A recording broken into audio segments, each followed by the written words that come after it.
tarde a todas, boa tarde a todos. Estamos começando com esse painel número 7 do 8º Seminário Internacional do OMA sobre Direitos Humanos e Empresas. Esse painel, então, tem o nome de A Necessidade Brasileira de uma Lei Marco de Direitos Humanos e Empresas. E vamos discutir aqui algumas pequenas, não pequenas, né? Algumas avaliações, algumas ideias que já estamos desenvolvendo entre um diálogo entre a sociedade civil e o parlamento, de um projeto que está relativamente avançado e que está para ser apresentado em breve na Câmara. Meu nome é Gonçalo Berron, eu sou diretor de projetos da Fundação Friedrich Ebert, também sou associado do TNI e nesse caráter participo das campanhas pelo tratado, etc, etc. Então, gostaria de agradecer também essa parceria com o OMA. Primeiro ouvir o Gustavo Pesali. O Gustavo é assessor jurídico da deputada federal Áurea Carolina, do PSOL de Minas Gerais, é advogado popular, mestre em Direito pela Universidade Federal de Minas Gerais e consultor em Direitos Humanos. É responsável pelo acompanhamento da luta contra o avanço da mineração pelo mandato. Então, Gustavo, contigo a palavra. Boa tarde, Gonçalo. Boa tarde a todas. Me ouvem bem? Perfeito, então. Como apresentado, né, meu nome é Gustavo Pesali, e no dia de hoje eu estou representando aqui a deputada federal Áurea Carolina, que infelizmente não pôde estar presente aqui conosco, né, por motivos de saúde, mas ela pediu que eu agradecesse a todas em seu nome por essa importante iniciativa, o que eu faço por meio das representantes do OMA, da Universidade Federal de Juiz de Fora, né? E mais uma vez é a universidade pública se colocando aí como protagonista de processos de ampliação democrática, demonstrando de maneira inequívoca a sua imprescindibilidade para o Brasil de hoje e do futuro.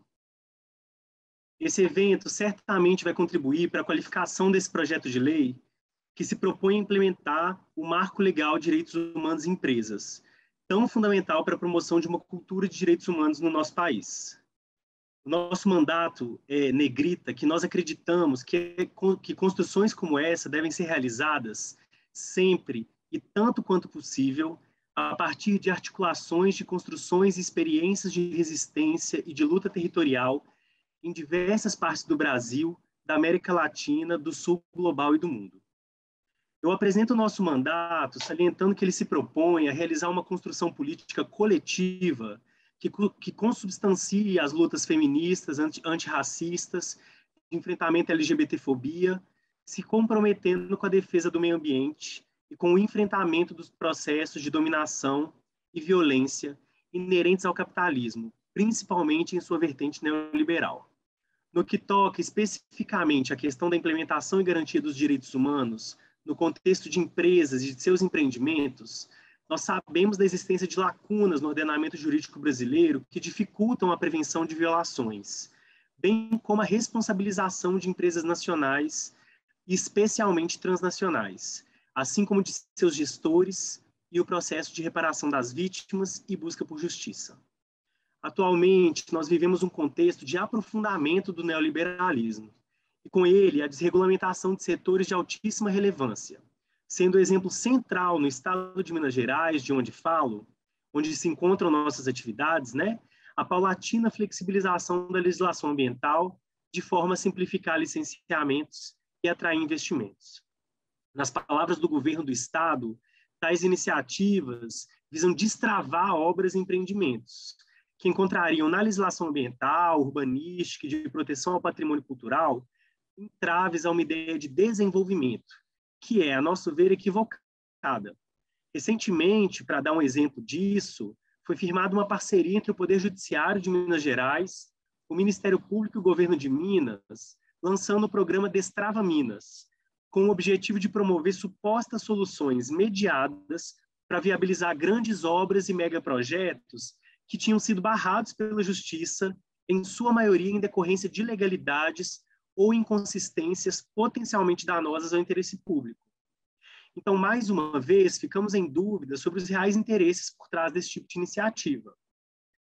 O fenômeno da redução do arcabouço normativo protetivo de direitos, ele não é de hoje, mas agora ele se expande com mais intensidade no contexto do avanço de projetos políticos ultraconservadores, comprometidos em passar a boiada. Isso tem provocado consequências nefastas, sendo exemplos concretos os recentes desastres criminosos dos rompimentos das barragens de mineração da Samarco e da Vale em Mariana e Brumadinho, respectivamente. Tais fatos provocaram a morte de centenas de pessoas e animais, a destruição irreversível da fauna e da flora da região, a contaminação de rios imprescindíveis para o equilíbrio ecológico e para o abastecimento de milhões de pessoas em vários estados, dentre outras violações de direitos que persistem no tempo e se capilarizam na estrutura social e produtiva, deixando marcas que se prolongam e se aprofundam no tempo. O que temos percebido em nossas lutas territoriais dentro da atuação do mandato é que as grandes mineradoras, muitas delas com capital aberto e caráter transnacional, vêm se aproveitando do contexto de fragilidade institucional que se espalhou pelo nosso país e também do desmantelamento e das lacunas normativas para expandir de maneira predatória suas atividades a partir de estratégias que se consolidam como verdadeiras metodologias do terror, englobando a cooptação de políticos locais e lideranças comunitárias abertos à subserviência, promovendo a intimidação e a violência contra agentes políticos, lideranças, indivíduos e comunidades que se firmam em resistência contra o avanço dos empreendimentos, a partir da criação de ambientes de desinformação, medo e precariedade que dificultam os processos de articulação coletiva, a partir da contribuição proativa para o desmantelamento das normas de preservação ambiental,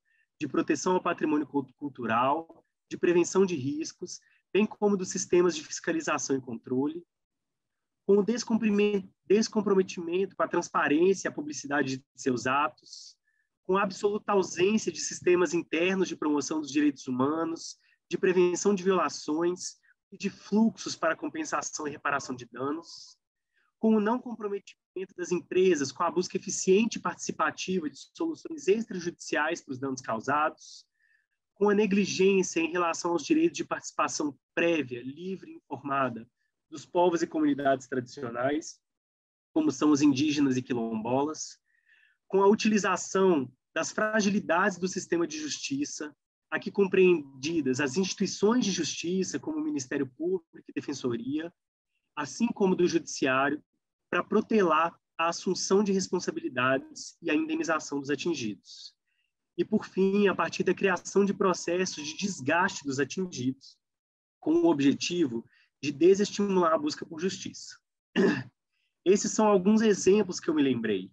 E tudo isso se dá no bojo de projetos de expansão empresarial que calculam com precisão os eventuais prejuízos atrelados a um potencial desastre, havendo planilhas que friamente dão preço às vidas humanas, animais, cada pé de alface, cada centímetro de terra possivelmente arrasada.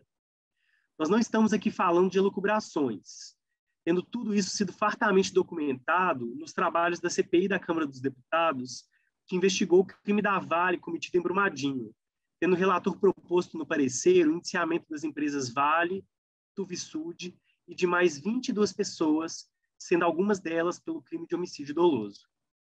Posteriormente, nos trabalhos da comissão externa, que acompanhou a realização do acordo da Vale, que acompanhou a realização do acordo entre a Vale, as instituições de justiça e o Estado de Minas Gerais para a reparação dos danos coletivos e difusos decorrentes do crime cometido em Brumadinho, ficou evidente a imensidão do poder da empresa face à fragilidade das nossas lideranças políticas, havendo exclusão total dos atingidos no processo de construção das soluções e criação de verdadeiro balcão de negócios, com utilização dos recursos para obras absolutamente desconectadas dos interesses e necessidades das comunidades, como é o caso da proposta da construção do Rodoanel, cujo interesse eleitoreiro sobrepuja eventuais benefícios reais à sociedade.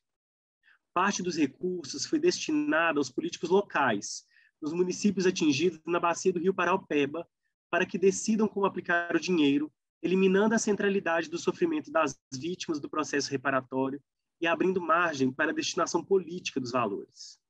Em outra situação acompanhada pelo mandato, a necessidade de construção urgente de sistema alternativo de captação das águas do Rio Paraopeba, contaminado pela ruptura da barragem de Brumadinho, promoveu mais destruição e mais violações de direitos humanos. Ponte dos Almorreimas, uma comunidade situada às margens do rio, acima do rompimento da barragem, amanheceu com caminhões e tratores derrubando cercas, destruindo plantações e construções, agredindo a paisagem, descaracterizando de maneira irreversível o rio e suas margens, sem que tenha havido consulta prévia, negociação ou indenização adequada. O que percebemos é que, sem um marco legal que direcione casos como o do rompimento da barragem em Brumadinho e Mariana, mesmo os processos de reparação, sem diretrizes e feitos às pressas, criam novas camadas de violações de direitos humanos. Isso tem ocorrido nessa nova fase a partir de decisões corroboradas pelas instituições de justiça, que são equivocadamente deslocadas da condição de fiscalizadores para a condição de intervenientes e gestores de parte dos recursos atrelados ao processo de reparação. A engenharia desse sistema é brutal e os prejudicados são aqueles mais vulnerabilizados.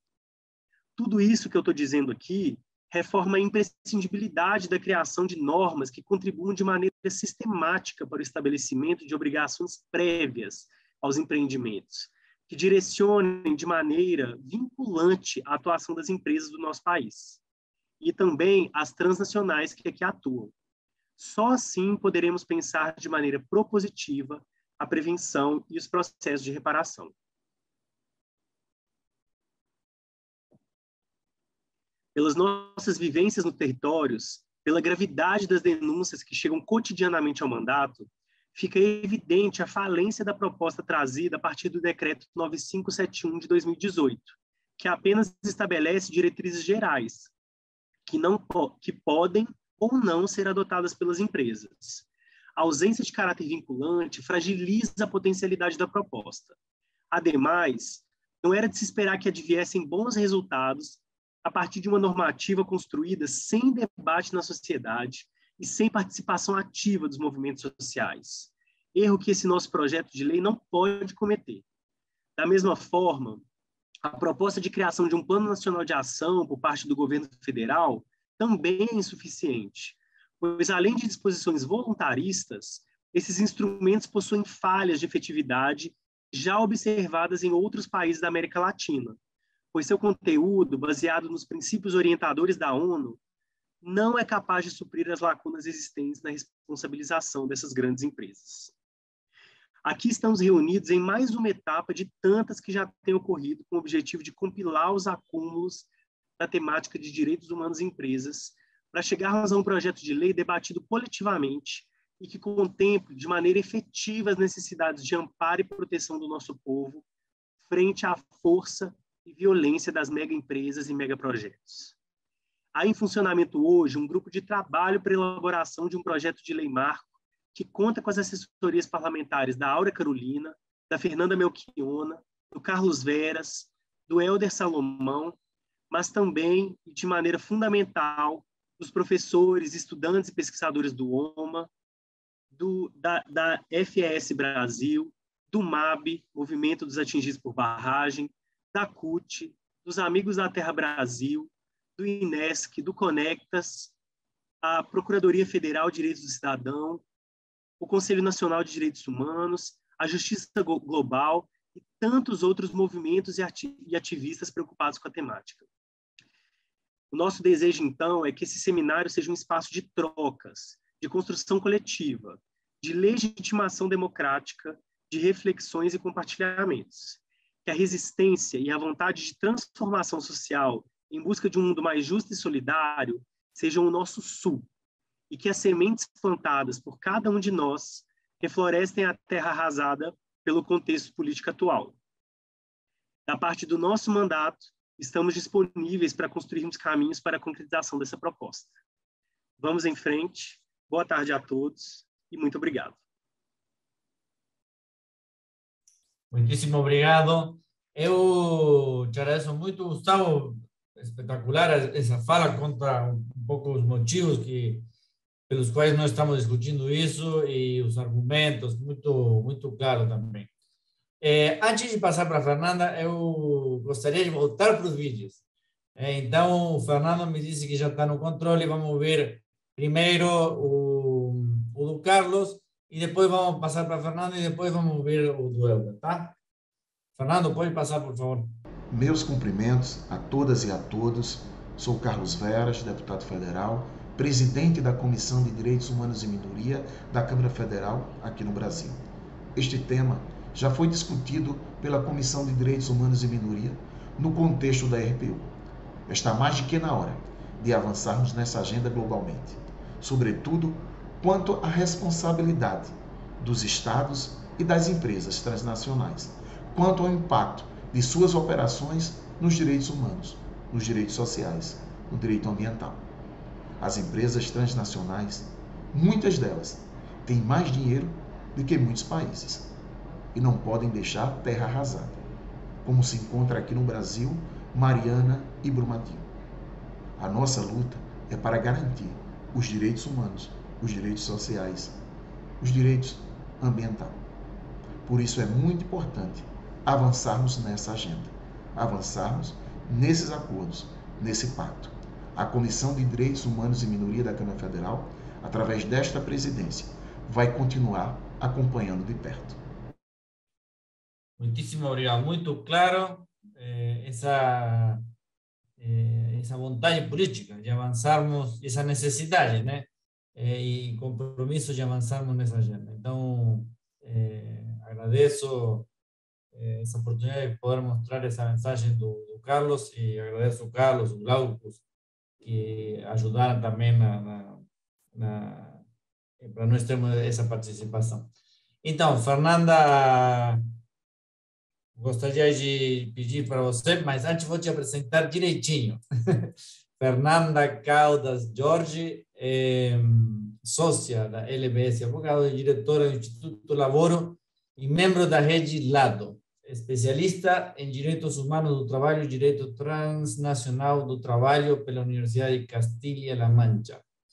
Representante aqui da CUT, Central Única dos Trabalhadores, que, como vocês sabem, além de uma atuação muito importante no Conselho de Direitos Humanos e de ser a maior central de trabalhadores e trabalhadoras do Brasil e, quem sabe, da região também, tem sido muito ativa no debate sobre direitos humanos, direitos trabalhistas, vis-à-vis empresas internacionais e tal. Então, eu gostaria de convidar a Fernanda a fazer essa contribuição. Boa tarde a todos e todas. Vocês me escutam bem? Talvez um pouco mais próxima do microfone. Tá bem. Eu cumprimento e agradeço a todas as pessoas envolvidas nesse seminário e nesse projeto, em nome da FES Brasil e da Roma, e do espaço de a CUT estar aqui. A CUT ela tem um compromisso estatutário de lutar pela melhora das condições de vida e trabalho da classe trabalhadora em geral e atuar em direção à consolidação da democracia no Brasil e na transformação da nossa sociedade. E, evidentemente, dentro desse marco, se explica a participação da CUT no Conselho Nacional de Direitos Humanos e o envolvimento e a prioridade que a CUT dá para esse projeto de lei, para a implementação efetiva dos direitos humanos no país. Nós vivemos um momento, como o Gustavo falou, e eu tenho certeza que ao longo do seminário foi muito discutido e comentado, um momento em que existe uma prevalência da ideologia neoliberal, que, sob o argumento da necessidade de uma modernização, promove uma série de flexibilizações nos direitos sociais, especialmente nos direitos trabalhistas no país. E a gente vive um momento político e jurídico, especialmente desde 2016, em que essa desconstrução do nosso sistema e de todos os avanços trazidos pela Constituição Cidadã, eles vão sendo desarticulados num projeto em que se prioriza o capital financeiro com total descaso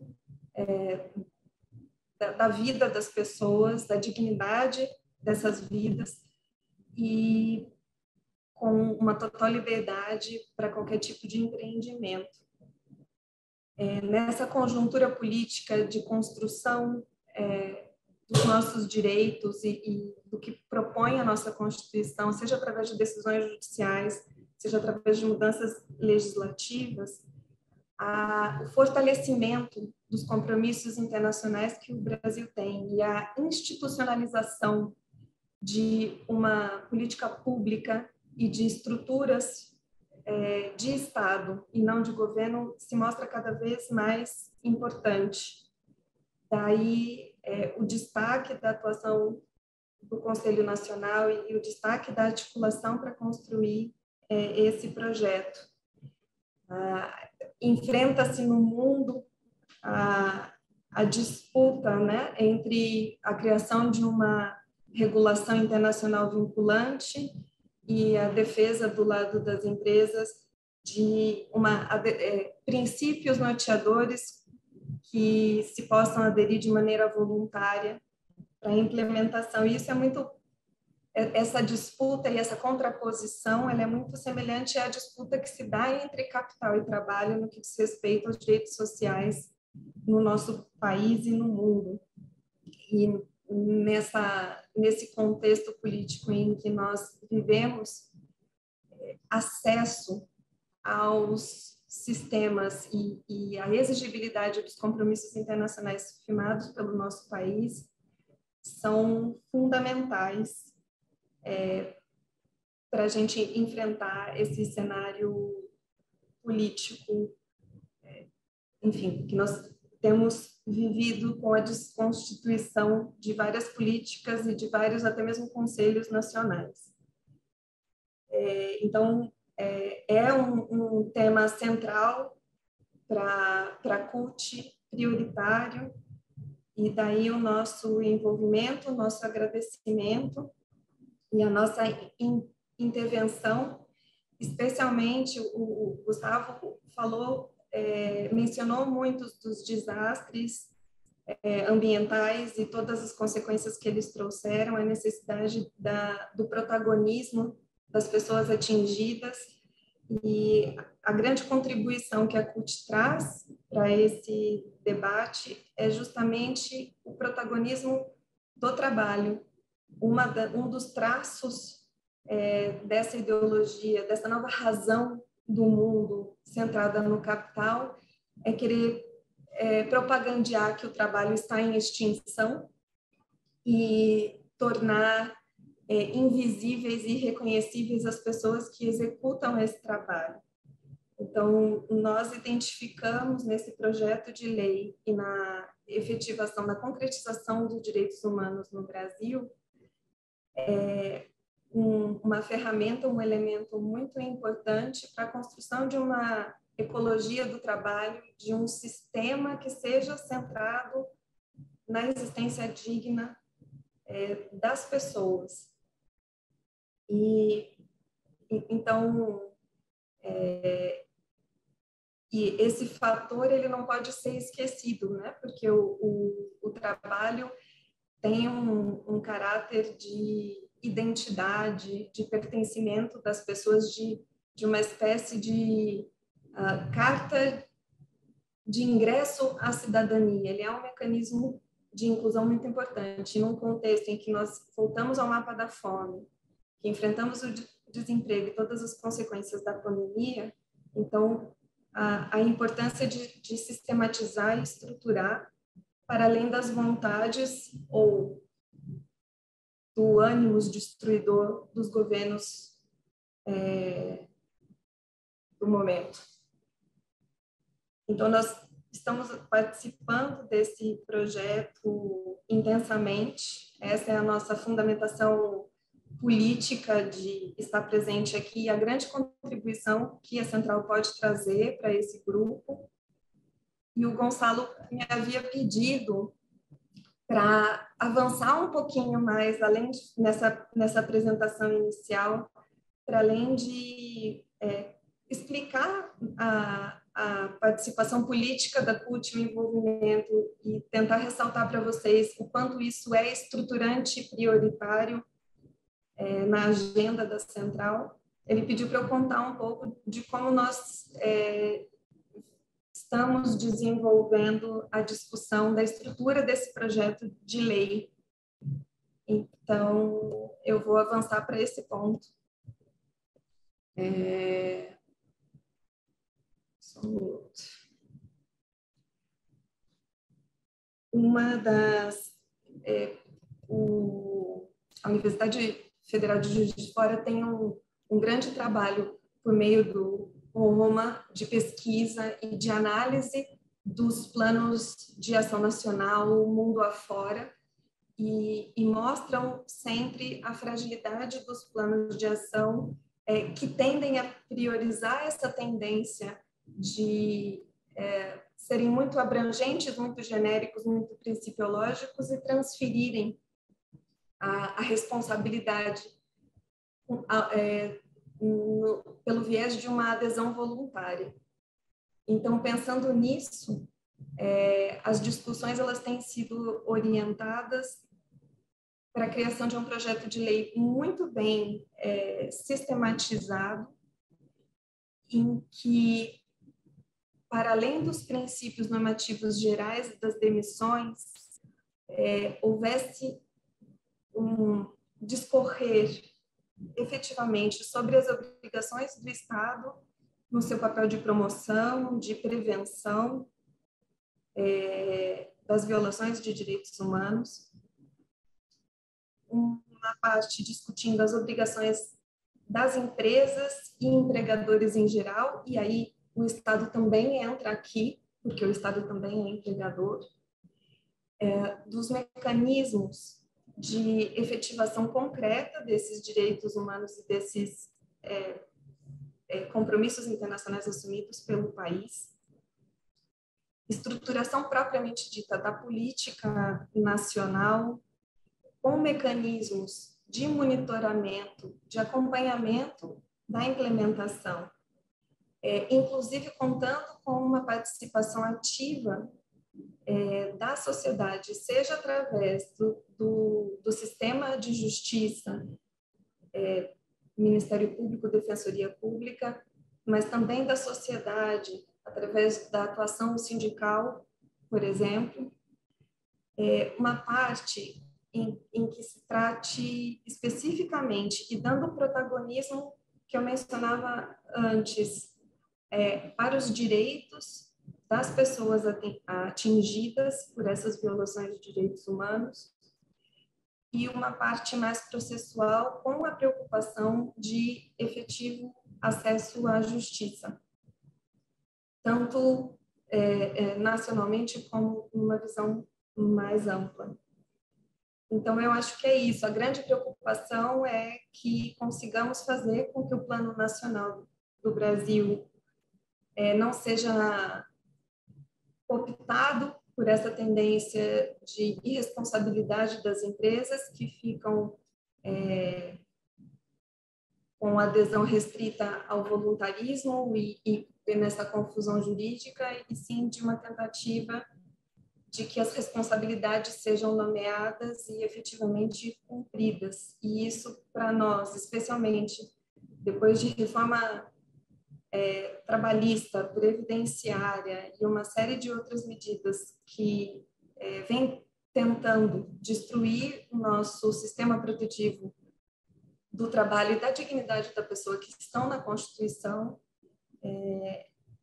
Enfim, essa estrutura é fundamental para que se dê um passo, que se avance no sentido de resgatar a cidadania e a sociedade brasileira para uma visão democrática, cidadã, respeitosa das pessoas que vivem aqui. Acho que para essa abertura era essa nossa contribuição. Agradeço de novo. E, em nome da CUT, ficamos aqui à disposição. Muito obrigado, Fernanda. Obrigado pelos esclarecimentos e a expressão da preocupação da CUT e a vontade de participar nesse processo, né? Nós tínhamos programado vídeo da Fernanda Melchiona, que também acompanha esse processo, através dela e da assessora Lorena. Lamentavelmente, a Fernanda estava ruim de saúde, perdeu quase a fala e não conseguiu nem sequer gravar o vídeo. Então, desejamos pronta recuperação para ela, mas lamentavelmente não poderemos contar com a participação dela. Temos sim o vídeo do Elder. Fernando, quando você estiver pronto, me avise. Vamos passar o vídeo e depois sim começar essa conversa com todos e todas. Aviso que, além dos nossos painelistas, temos na sala algumas das pessoas que se envolveram na elaboração da justificativa e na elaboração do texto. Temos o Felipe Fire, temos a Chena Masso, temos a própria Manuela, que participou nesse processo, e não sei se a companheira e colega Andressa conseguiu voltar, mas ela também participou. Se puder exibir o rostinho da Manuela e Andressa, Chena pode ficar. Então, agora a gente vai ouvir de fato a mensagem do Elder. Eu convido aos participantes também a usarem o Q&A, o perguntas e respostas, e se não, simplesmente a levantar a mão para ser considerados nessa troca que viria agora. Então, Fernando, vamos primeiro ouvir o vídeo. Enquanto isso, os participantes podem fazer colocações, perguntas e tal. Muito obrigado.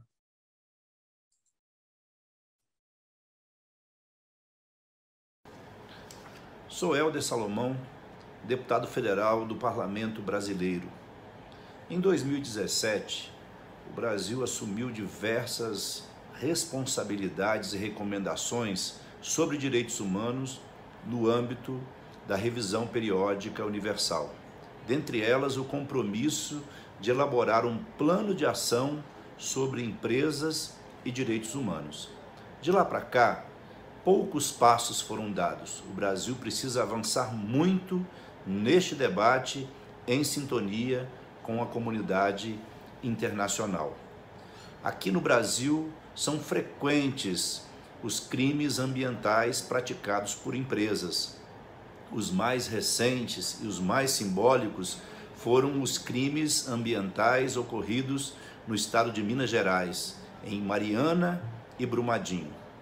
Vimos que, após esses crimes, não houve a devida reparação das famílias atingidas, não houve reparação econômica, social e ambiental. E há uma dificuldade para que as empresas que cometem esses crimes ambientais, sociais e econômicos sejam devidamente punidas. Há ainda uma grande impunidade. Por isso, vemos como muito importante o debate com a sociedade brasileira para avançarmos na elaboração de um marco legal mais amplo, mais rigoroso, em sintonia com os princípios da comunidade internacional, para que possamos efetivamente termos uma nova realidade no Brasil sobre empresas e direitos humanos.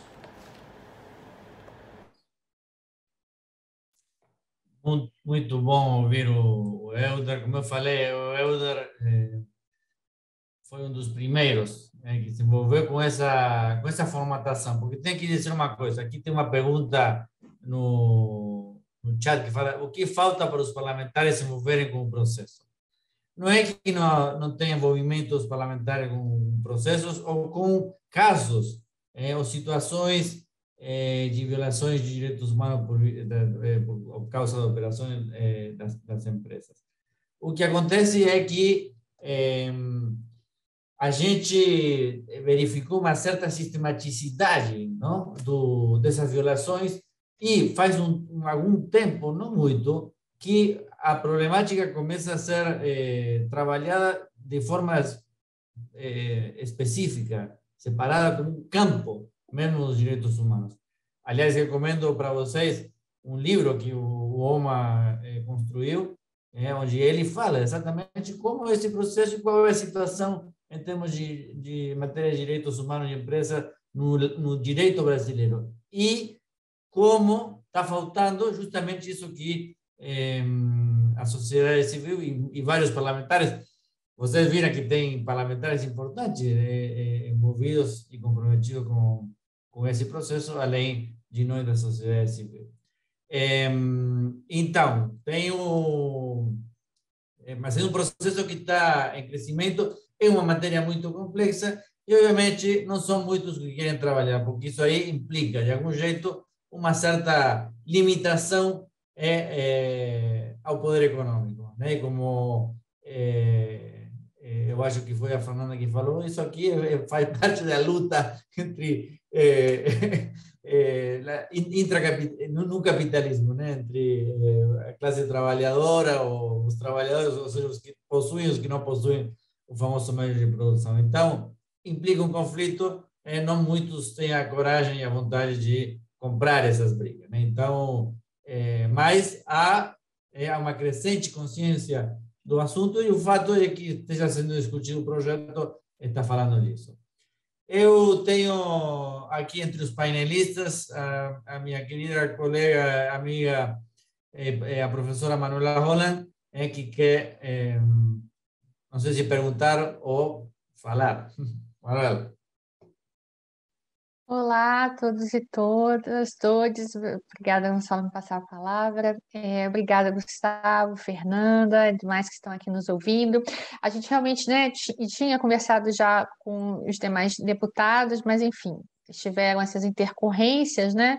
E de ontem para hoje realmente houve esse empecilho. Mas eu queria justamente percorrer esse caminho, né, para mostrar que existe uma organicidade já em um trabalho feito, né, de interlocução com o parlamento, que na verdade reproduz também um processo internacional, né, de outras redes parlamentares estão aí para justamente tentar fazer face a processos que se colocam hoje no plano interno de muitos estados e internacionais. Muitos desses processos, inclusive, a gente falou na mesa até anterior a essa, né, de manhã, de experiências negativas, ruins que aconteceram, que estão acontecendo internamente, internacionalmente, que carecem de alguns elementos que justamente a gente não quer reproduzir no Brasil.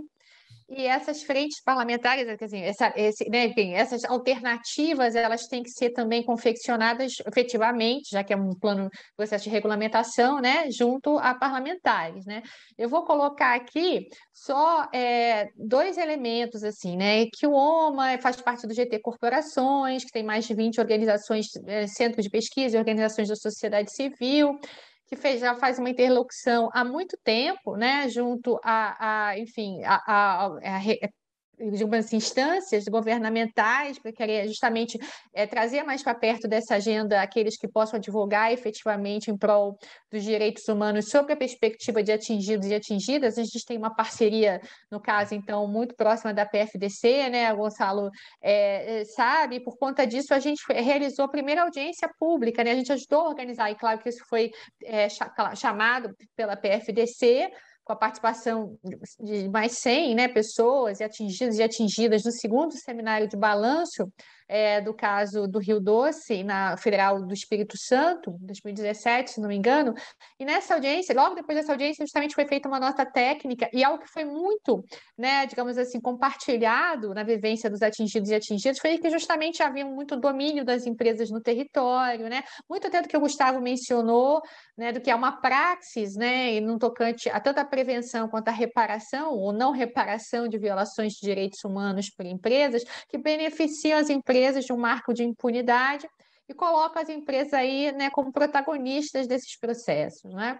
E aí a EPFDC fez uma nota técnica, né? A gente do OMA continuou produzindo, sob a perspectiva acadêmica, muitos documentos, por exemplo, de análise de planos nacionais de ação, que é processos de regulamentação de princípios orientadores em vários países, e foram feitas, e a gente observou várias críticas feitas a esse processo, que é um processo, né, de normas voluntárias, que não estabelecem obrigações para as empresas e colocam as empresas nesse lugar de protagonismo, tanto que na mesa anterior a gente ouviu a companheira do poder no México falando que a sociedade civil acabou saindo do processo, né, de elaboração do Plano Nacional de Ação no México por conta de né, enfim, que é um processo que carece de democracia, de elementos democráticos, de uma densidade de direitos humanos, né, e que só tenta reproduzir os princípios orientadores com tudo que há de problemático nisso. E aí a gente foi surpreendido em 2018 com o que o Gustavo falou, né, da promulgação desse decreto 9.571, em 2018, ignorando todo um debate que já vinha acontecendo, né? Que a gente já vinha tentando trazer em vários outros eventos que a gente chamou, sim, né, representantes do governo e tal, né?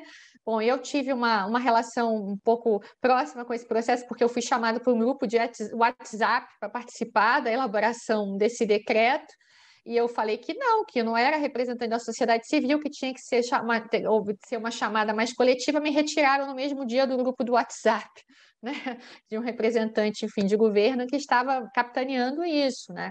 E aí, o que acontece é que em 30 de abril, desculpe, agora, numa audiência justamente na Câmara dos Deputados, né, na Comissão de Direitos Humanos e Minorias, de presidência do então deputado Carlos Veras, como estava se fazendo uma relatoria de mecanismos de revisão periódica universal sobre direitos humanos e empresas, foi colocado pelo governo, né, aí no caso né, o Ministério das Mulheres e da Família, né, de que eles iriam regulamentar esse decreto, né, fazer uma portaria regulamentando isso, transformando num plano nacional de ação.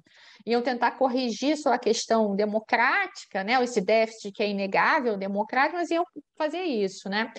E, obviamente, que houve um debate todo crítico de que essa reprodução dos planos nacionais de ação, que o problema com o decreto não era só uma questão, né, de processual, né, de forma, de não democrar. Isso também é um problema grave, né, que se reproduz nos planos nacionais, por exemplo, de outros estados.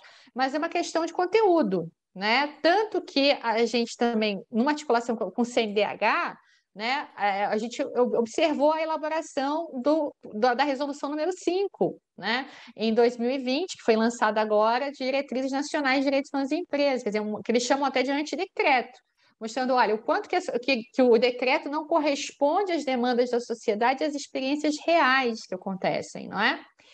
E aí, então, nessa audiência já houve esse comprometimento e a coisa se desenrola, né, com os deputados justamente observando que há um certo desencontro já no Brasil agora entre alguns avanços que se apontam do Executivo versus aquilo que se planteia pelos atingidos e membros da sociedade civil vitimizados por essas violações de direitos humanos. A deputada Fernanda Melchiona, inclusive, do Parla Sul, já esteve em sessões da ONU, né, de negociação do Tratado Internacional. A última, agora, justamente, nós estivemos juntos em outubro, né, e ela observou todo o clamor da sociedade civil e as críticas que são feitas a algumas iniciativas, inclusive as quais o Brasil está querendo reproduzir. Então, uma pessoa que está realmente envolvida e, infelizmente, não pôde estar hoje aqui por ter adoecido, né?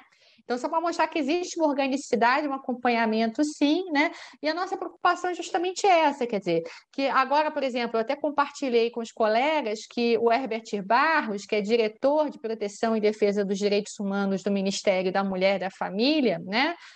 publicou nas suas redes sociais ontem ou anteontem, que justamente estão ocorrendo os debates já no Plano Nacional de Ação do Brasil, com a frente para as diretrizes da OCDE, né, que vão ser 2 processos, um de plano nacional tradicional, outro para atender as demandas da OCDE, e que uma das respostas, um dos objetivos disso é justamente obter, que seria um sucesso, a entrada do Brasil na OCDE.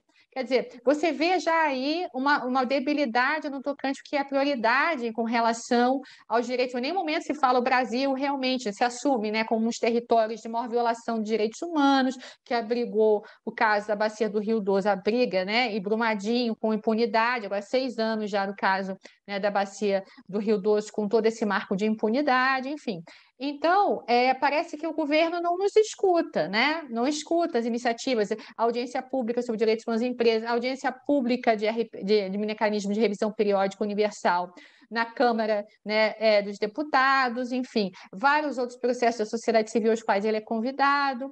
Então, obviamente que nesse cenário, a gente tem que buscar justamente essa articulação que, em grande medida, aconteceu, por exemplo, na França, né, com a aprovação da lei de devida diligência, apesar de a gente ter visto também, né, na mesa anterior, que é uma lei de devida diligência reproduz uma série de lógicas que são dos princípios orientadores que a gente quer, digamos, avançar, né, sobre os quais a gente quer avançar. Por isso, inclusive, que a gente está chamando esse processo de lei marco, né?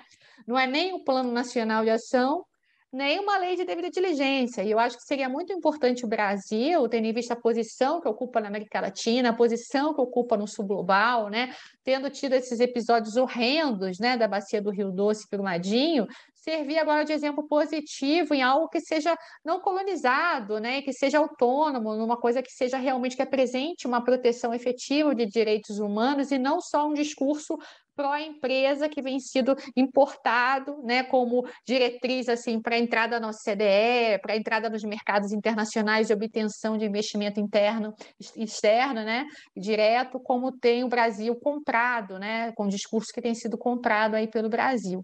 Então, só queria situar um pouco, suprindo a fala dos companheiros e companheiras que não puderam estar aqui na mesa hoje. Obrigada, desculpa se eu tomei muito tempo.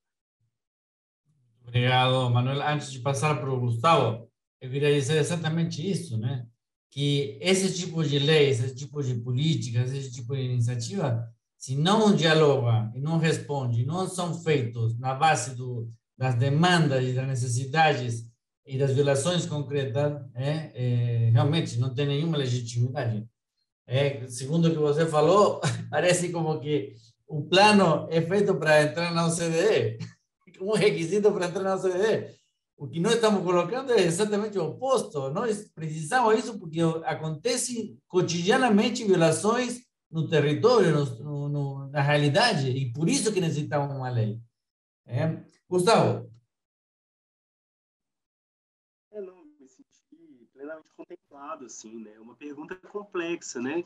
O que falta para os parlamentares comprarem essa briga, né? E se colocarem à frente do processo, assim. Eu acho que hoje a gente está vivendo uma conjuntura política absolutamente desfavorável e muito complexa, né? Para a gente debater direitos humanos. De maneira geral, assim, né? A gente teve situações em que nós propusemos projetos de lei e que a gente levantou a bola para que ele fosse completamente deturpado, né? Então, no final das contas, o resultado, depois do processo legislativo, foi um Frankenstein totalmente desconectado com a realidade social e com as necessidades concretas das pessoas, assim. Eu acho que o dia de hoje diz muito disso, né? A Áurea está doente, a Fernanda está doente, então a gente vê o ambiente parlamentar, principalmente para o campo mais progressista, tem sido um ambiente adoecedor, tóxico, violento, né? Principalmente para as mulheres negras, mas não apenas, né? Para todo mundo que está fazendo enfrentamento a essa política de morte que a gente está vendo nesse governo, né? Então, assim, eu acho que é imprescindível em um processo tão importante quanto esse que nós criemos mecanismos de compartilhamento, construção coletiva, tecnologias de aprofundamento democrático mesmo, que difundam o mais amplamente possível essa construção para que ela seja sólida, legítima e tenha apoio popular. Isso vai ser imprescindível para a gente compensar a curto, médio e longo prazo os déficits democráticos que a gente vai ter que enfrentar no âmbito da Câmara dos Deputados, né, e no Senado, eventualmente. Então, assim, talvez a gente tenha que pensar na recomposição da Câmara e do Senado a partir das eleições do ano que vem, para a gente tentar entender também a conjuntura, né? Eu acho que o ideal vai ser a gente apresentar o projeto antes, né? Ele não vai chegar a uma tramitação final antes do fim do ano que vem, e a partir disso buscar o máximo de qualificação possível no eventual governo mais favorável, né? Talvez com uma composição do Congresso que também ajude um pouco. Mas é isso, a gente tem que ir construindo, compartilhando forças, né? Eu acho que quem está participando aqui do seminário e quiser somar conosco nessa construção, eu acho que está totalmente convidado, né? Vamos construir, vamos elaborar em conjunto. Obrigado, Gustavo, é fundamental o que acabou de dizer. Eu estou vendo a mãozinha da Chena Masso. Por favor, Chena. Olá, gente, boa tarde, todos, todas, todes. Prazer estar aqui. Não, acho que todas as falas já completaram bem a questão, assim, acho que pegando dessa fala final do Gustavo mesmo, né? É um tema difícil, né? Em que a gente sempre fala muito no OMA, né?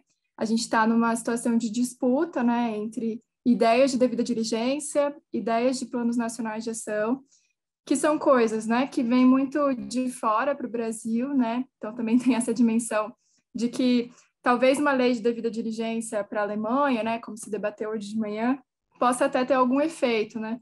Mas na nossa realidade, né, de um país que nunca consolidou direitos sociais, que nunca consolidou direitos humanos, né, é completamente inconcebível, né, e que a gente sabe que as empresas transnacionais têm uma atuação muito mais predatória, né. Então, é um cenário de disputa entre agendas, né, a gente até falou isso um pouco na terça-feira, na agenda do tratado, mas que, ao mesmo tempo, a gente tem uma série de mecanismos que eu acho que até facilitam a nossa discussão, né. Então, no Brasil, por exemplo, a gente tem um processo coletivo, né? A gente tem instrumentos e mecanismos como inversão do ônus da prova, né? A gente já tem coisas que existem, das quais a gente precisa dizer que também se aplicam a essas empresas transnacionais, né?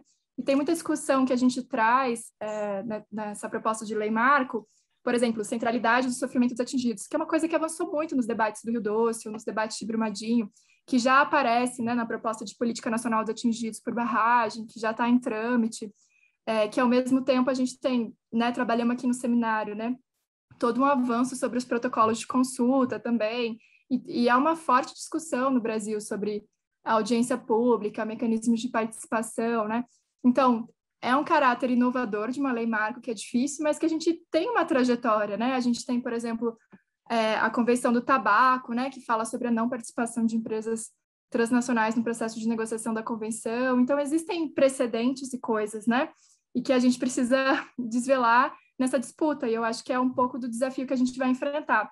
Então, é organizar uma mobilização e uma pressão social, né, nesse convite que até o Gustavo já fez, de todo mundo se engajar nisso, e, ao mesmo tempo, enunciar que isso é possível, ou seja, não tem nada de novo no Direitos Humanos Internacional a discussão sobre obrigações diretas das empresas, né? O nosso ordenamento prevê várias coisas em que é possível pensar isso, né? Porque senão, às vezes, a gente fica muito nesse caráter de muito inovador e muito difícil, né? E, ao mesmo tempo, uma coisa que a gente também tem falado recentemente no OMA, né? Que é esse desafio, né? De tornar essa linguagem que a gente tem disputado no tratado internacional uma linguagem mais concreta, né? Para uma legislação nacional, né? Que precisa ser mais clara, precisa ser menos genérica. Então, também tem um desafio nosso da própria disputa, né, dessa linguagem legislativa para poder incorporar, de fato, essas pautas. Então, é muito importante conhecer, né, como operam as empresas transnacionais com relação aos indígenas nessa disputa do garimpo, do avanço da mineração nos territórios, né. Então, é bem importante ter muito clara essa dimensão concreta de que mecanismos faltam de acesso à justiça para a gente poder também trazer para essa lei marco, assim. Claro que isso também só é o primeiro desafio, né? Eu acho que se a gente se envolver numa discussão política e conseguir ir avançando esses debates, é como aconteceu com o MAB no caso de Brumadinho e do Rio Doce, né? Pela experiência desse debate de transnacionais, a gente já leva para o campo da disputa dos acordos, da tutela coletiva, tenta levar alguns precedentes para o judiciário, né? Então, acho que esse campo também é importante de disputa e ainda está por se fazer, para a gente trabalhar, né? Acho que era isso. Muito obrigado. O Felipe Faio levantou a mão. Vou aproveitar para perguntar algumas coisas que são algumas coisas que você colocou também, Chena. Por exemplo, essa lei prevê a criação de novas obrigações, né, para a empresa, para o Estado, para os dois. Como fica resolvida essa questão? Então, Felipe, eu te passo, você tenta responder essas perguntas na sua fala. Bom, primeiro, né, boa tarde, Gonçalo, boa tarde para todo mundo, um prazer contar com os painelistas. Queria agradecer mais uma vez a presença de todos e todas, mas o que a gente pensou, né, vem discutindo em relação a esse processo da Lei Marco. Já tem algum tempo, né, que a gente fala da ausência de um tratamento sistemático de uma temática de direitos humanos em empresas no Brasil. A gente teve uma tentativa, nem dá para chamar de tentativa propriamente, mas uma completa desconsideração de todo o acúmulo que havia anteriormente com o Decreto 9571 de 2018, que pensou em se basear numa lógica voluntarista, numa lógica que não estabelecia obrigações diretas às empresas transnacionais, e trouxe para o Brasil essa temática de forma bastante acrítica, muito por conta de uma ausência de participação da sociedade civil, que conclamasse ali aquelas demandas que eram trazidas por parte dos movimentos sociais, e ignorou também o próprio domínio técnico que foi construído dentro da PFDC, com a nota técnica número 7, que foi lembrada pela professora Manuela, que foi apresentada em Brasília logo depois da audiência realizada lá no Espírito Santo, no contexto do seminário de balanço dos 2 anos do rompimento da barragem de Fundão.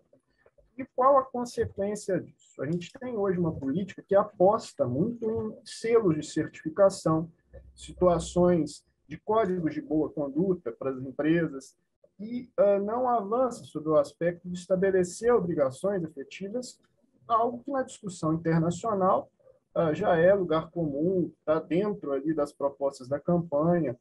E a gente tem, com isso, estabelecido, por exemplo, no decreto, a ideia de selo de empresa de direitos humanos, que poderia ser implementado pelo Ministério respectivo. Ainda não foi através de portaria, mas a gente tem essa previsão específica.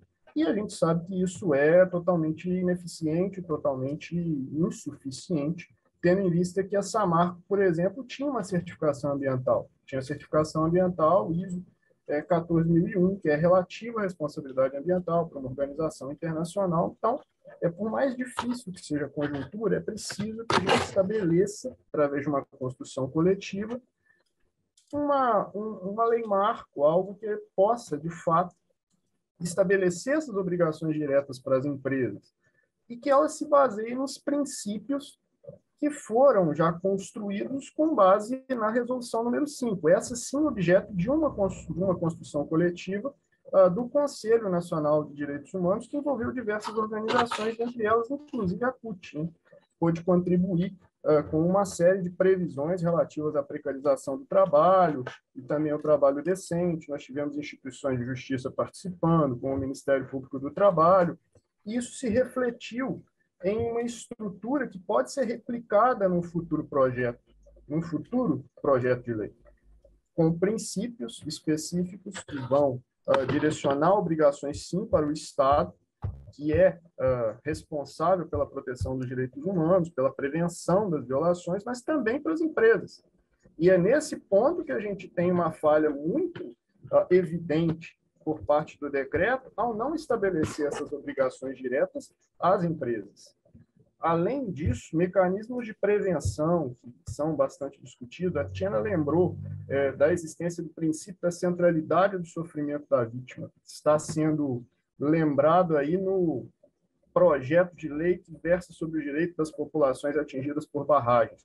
Mas a gente pensa que a centralidade do sofrimento da vítima vindo através de um projeto de lei-marco, ele pode não se restringir a essa situação específica das barragens, mas também casos de trabalho escravo, ameaças a povos e comunidades tradicionais, crimes relacionados a conflitos fundiários, agressões a minorias, dentre outras violações de direitos humanos, que colocam essas pessoas interessadas, as pessoas atingidas, as vítimas de cada caso, à frente, né, como protagonistas de uma possível reparação e mesmo a partir de uma busca para que as violações não ocorram, aspectos relacionados à prevenção e mesmo garantias de que as violações não voltem a ocorrer.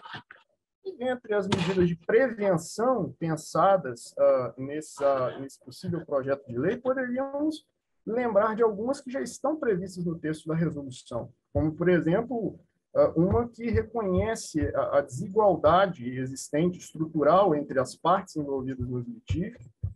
Deve ser lembrada porque, quando a gente fala em mesas de negociação, conciliação, isso foi até uma fala que apareceu em alguns momentos do nosso seminário, há uma disparidade de forças e a gente viu bastante isso no caso de Brumadinho, em que as pessoas interessadas propriamente, os atingidos ali, não puderam participar e isso se refletiu numa desigualdade em relação ao que cabia a cada parte, ficando a maior parte da verba destinada para o governo de Minas Gerais e não para as pessoas atingidas no caso. Além disso, a gente tem algumas medidas, como assegurar capacitação de servidores públicos, mecanismos de acesso aos arquivos, informação. É preciso também designar instâncias de participação que não sejam capturadas, porque a gente sabe que o poderio das empresas pode proporcionar uma captura corporativa, e mais do que isso, uma obrigação direta de suspensão imediata de parcerias, financiamentos públicos, incentivos fiscais, contratos administrativos em gerais com empresas que estejam envolvidas em violações de direitos humanos. Muitas vezes essas empresas se valem da própria processualização, da própria judicialização dos casos, como uma espécie de publicidade positiva das suas iniciativas. Se valem a partir daí, e isso precisa também fazer parte de um possível projeto de lei, no aspecto da reparação, para que a gente possa impedir esse uso publicitário de medidas que estão muito mais voltadas para uma lógica compensatória do que propriamente para uma lógica de primazia dos direitos humanos, que deve nortear, então, esse projeto de lei. Seriam mais ou menos essas as ideias. Eu acredito que já tenha até falado um pouquinho demais, mas a estrutura foi pensada a partir daí. Princípios, então, obrigações estabelecidas tanto para as empresas quanto para os estados, principalmente para as empresas, reconhecendo que elas sim podem violar direitos humanos, e também medidas de prevenção e o aspecto de reparação, que envolve também essa impossibilidade de se valer sempre de métodos de negociação que ignorem essa disparidade, ignorem esse desequilíbrio.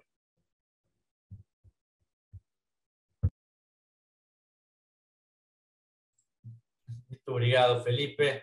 Eu não vejo perguntas, então não sei se o Andressa Soares quer falar. Muito bem, Andressa.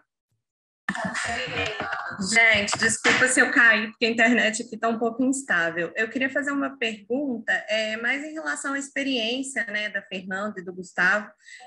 Quais são os caminhos que vocês acham que a gente tem que seguir para esse projeto, né? Assim, conseguir mais parlamentares, fazer uma articulação forte, ou tentar discutir bastante na sociedade civil e formar um grupo da sociedade civil forte para pressionar parlamentares, enfim, qual a melhor forma, né? Porque a gente sabe que lançar o projeto é só o primeiro desafio, depois vem o desafio maior, que é fazer o projeto seguir, né? Então, o que vocês acham em termos de articulação? O Gustavo, da perspectiva dele, né, de ser assessor parlamentar, e a Fernanda da perspectiva do sindicato, enfim, como que vocês veem isso? Obrigado. Então, eu vou convidar a Fernanda e o Gustavo responderem e fazerem umas reflexões, vamos dizer, finais, e depois meio que a gente se encaminha para o final do painel. Posso falar então rapidinho, ou Fernanda, você quer ir? Mais próximo, por favor. Se aproxima do... Sim. Tá dando para ouvir? Ou tá ruim? Não, Vocês estão me ouvindo? Uhum. Ah, tá, perfeito. Bom, essa pergunta, ela não tem uma resposta muito pronta, né? Assim, eu acho que a gente vai ter que construir caminhos. O meu mestrado, ele foi um pouco sobre tecnologias de radicalização democrática, sabe? Não sei se vocês conhecem a história, né, da Gabinetona, mas aqui em Belo Horizonte, ela foi basicamente o resultado de uma campanha coletiva que culminou com a eleição da Áurea e da Cida, né, em 2016, como vereadoras, e elas decidiram derrubar todas as divisórias dos dois gabinetes e fizeram uma gabinetona feminista, antirracista. E o mais interessante desse projeto, talvez, sejam as tecnologias de participação popular que foram sendo desenvolvidas numa lógica de reencantamento com a política, né, e de apropriação do político. Então, assim, a gente desenvolveu, por exemplo, o LabPop, que é o Laboratório Popular de Lei. Então, todos os nossos projetos de lei, eles tinham, em geral, uma parte técnica, jurídica, de elaboração, mas ele tinha partes também de discussão com a sociedade. Obviamente, quando a gente está falando de um projeto de lei no âmbito municipal, é relativamente mais fácil, porque são assuntos locais, né? E a gente tem uma certa capilaridade no território. Quando a gente está falando de um projeto de lei de alta complexidade como esse, e que acaba, eu acho que quando a gente leva um pouco para a seara do direito internacional, mesmo o direito internacional dos direitos humanos, em algumas situações a gente tem um pouco de perda de territorialidade. Então, eu acho que a gente tem que se apropriar um pouco dos movimentos sociais que estão aqui presentes, da CUT, das universidades, das organizações do terceiro setor, para a gente poder criar, talvez, uma metodologia de discussão territorial que, se não, assim, eu acho que, do ponto de vista técnico, talvez não seja tão capaz de agregar, mas a gente tem que dar conta de traduzir as lutas e os anseios e as vivências das pessoas que estão sofrendo violações dos territórios dentro de uma linguagem mais técnica que vai ser feito pelos advogados, pelas advogadas, pela consultoria da Câmara. Então, talvez, eu acho que o ideal seja o estabelecimento de uma metodologia mesmo, assim, sabe? E aí, por exemplo, nada impede a gente pensar, talvez, numa pequena cartilha, tipo assim, como discutir o projeto no seu território. E aí as pessoas podem fazer essas discussões, nada impede que uma escola pública no interior da Bahia tenha um professor que tope fazer essa discussão e nos encaminhe os resultados, por exemplo.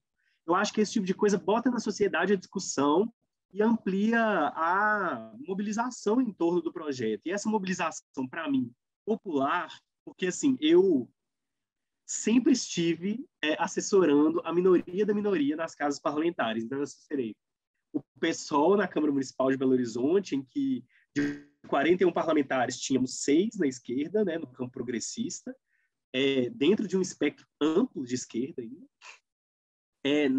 Na Assembleia Legislativa é uma perspectiva talvez ainda pior, e na Câmara dos Deputados esse desastre que a gente está vendo. Então, eu acho que se a gente não tiver uma articulação popular, e aí a partir desses processos, um convencimento também da mídia, tanto os meios alternativos quanto os meios tradicionais, fica muito difícil a gente fazer a disputa. Mas, ao mesmo tempo, é isso, a gente tem que qualificar e entender também as nossas limitações, né? Tipo, o que a gente dá conta de fazer, o que não dá.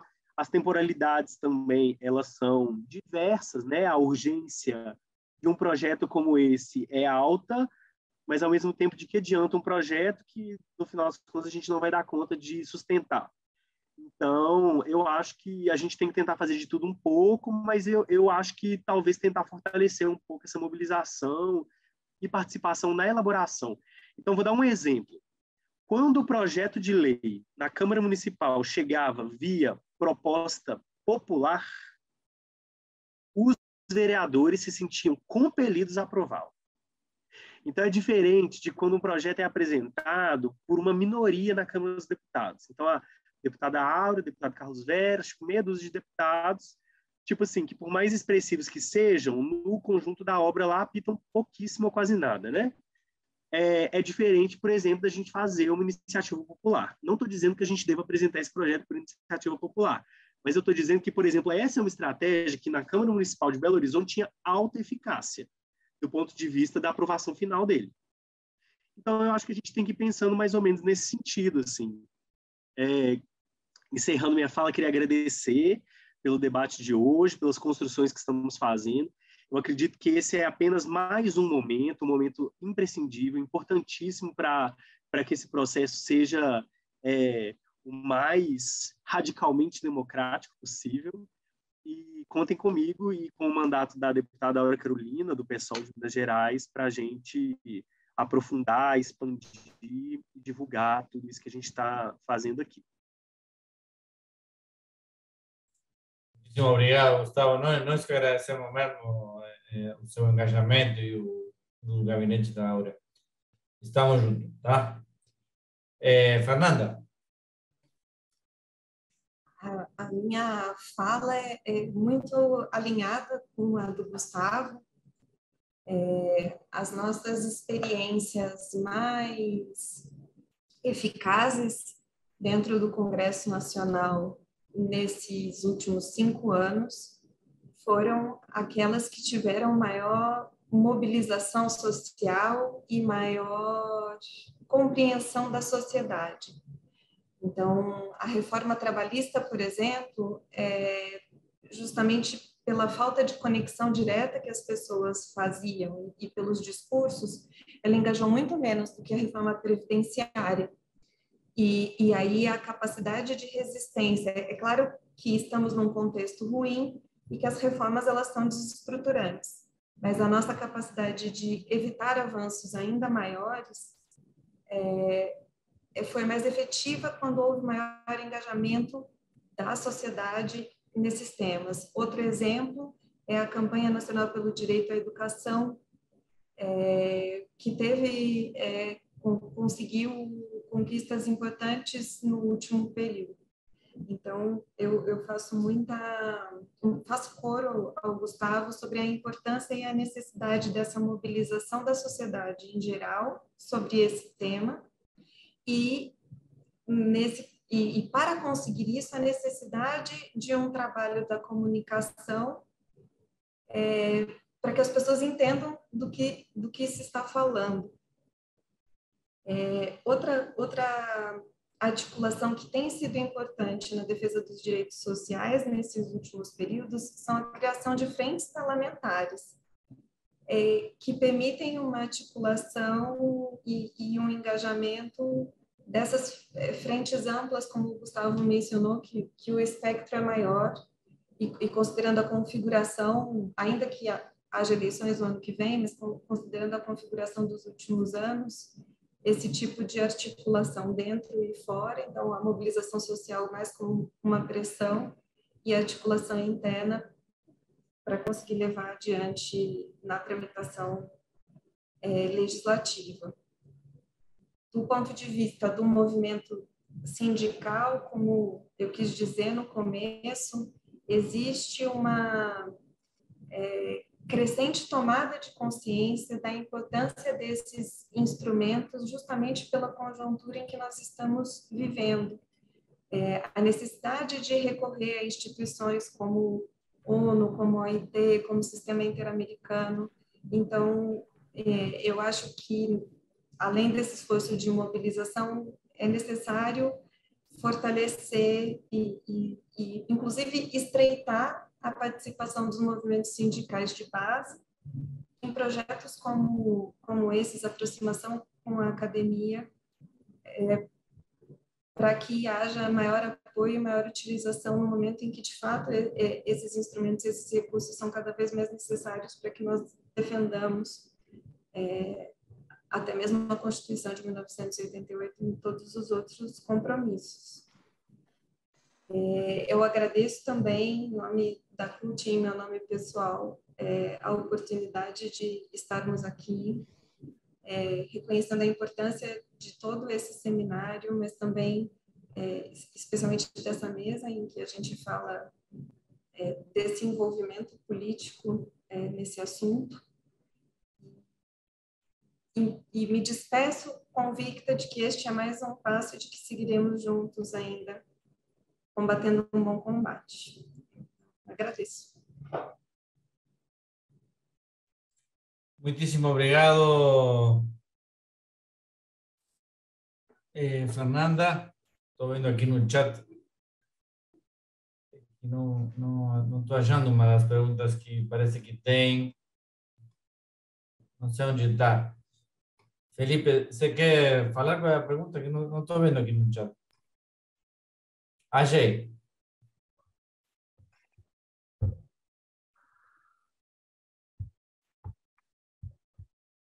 Eu vou responder essa pergunta. A pergunta diz assim: boa tarde, gostaria de saber a opinião dos painelistas se não seria bom algum tipo de trabalho crítico junto a demais parlamentares para disseminar melhor as contradições desse processo, como as falhas dos princípios orientadores, complementando a pergunta da Andressa. Pois é, porque fiquei na minha cabeça com... Não, então, essas são as táticas e as estratégias, né? Eu, a meu ver, essa é a minha opinião, nós temos que nos concentrarmos ou seja, nós temos que tipo, tentar despojar o processo de questões subjetivas, que todos sabemos que é impossível, mas ao invés de ir para um debate que é um debate internacional, que é a diligência devida, que é a briga entre o tratado e os princípios norteadores, etc., trazer esse debate traduzido no que é a realidade das violações dos direitos humanos nos territórios. Isso, para mim, é a única coisa que mobiliza, que dá legitimidade e pelo qual essa lei é importante. Então, a lei não vale a pena, para mim, trazer para uma coisa que tem fundamentos muito fortes e um enraizamento na realidade brasileira, comprar um debate internacional. Ou seja, se alguém quer trazer esse debate internacional, que o traga. Mas nós temos que fazer um processo de uma lei porque o Brasil precisa dessa lei.